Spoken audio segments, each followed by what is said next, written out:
Rate के US में हो सकते हैं, लेकिन अब लग रहा है कि एक भी नहीं होगा। हाँ या ना?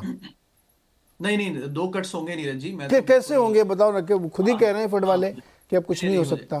देखिए नहीं नहीं, नीरज जी देखिए, फेडरल रिजर्व का जो और बाय द वे, ये मेरा मानना है और कुछ लोग भी ऐसा मानते हैं, लेकिन here is where I stand. मैं इसको काफी समय से देख रहा हूँ। और नवंबर में मैंने जब अनाउंस करके कोर्स रिवर्स किया और मार्केट में वापस एंट्री की, और वो फ्रूटफुल भी रही।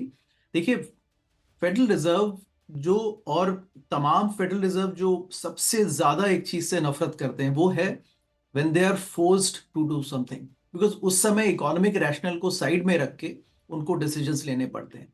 रिसेशन आ गया, कोई क्राइसिस आ गया, तब जो उनको रेट काटने पड़ते हैं वो उनको सबसे ज्यादा दुख देता है, बिकॉज उसके पीछे इकोनॉमिक रैशनल नहीं होता। अभी all central banks are happy कि जहां तक गाड़ी आगे चल गई है बिना रिसेशन के वो काफी हो गया है।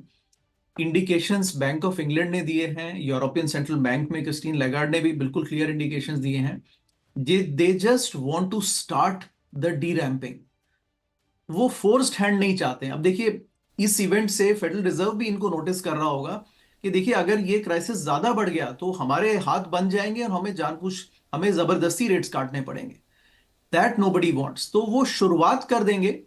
बट आई थिंक जो जो जो डिफिकल्ट पार्ट है वो ये नहीं है कि शुरुआत हो गई। शुरुआत से कुछ ज्यादा हासिल नहीं होगा। एक दो बार मार्केट चीयर कर लेगा, लेकिन इस साल 2 रेट कट्स हैं, लेकिन अगले साल के एंड तक भी 2 ही रेट कट्स हैं।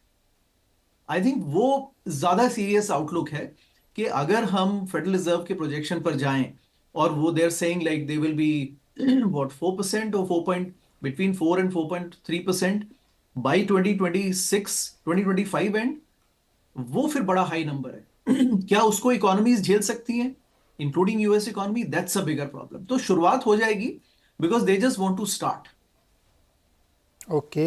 हालांकि इकोनॉमिक रैशनल तो ना भी नहीं सपोर्ट करा, लेकिन आप सही कह रहे हैं कि एक ऐसी अनफोर्सीन सिचुएशन आ सकती है, उससे अच्छा कि फ्रंट लोडिंग कर लें। बहरहाल ये एक बहुत मामला ट्रिकी हो गया, ये फंस गया है।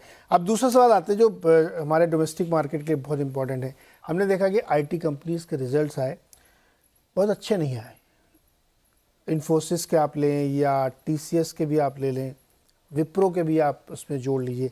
सुनील सर, ये क्या प्रॉब्लम क्या है आईटी सेक्टर की? नहीं, मैं सरप्राइज नहीं हूँ कि रिजल्ट्स अच्छे नहीं है।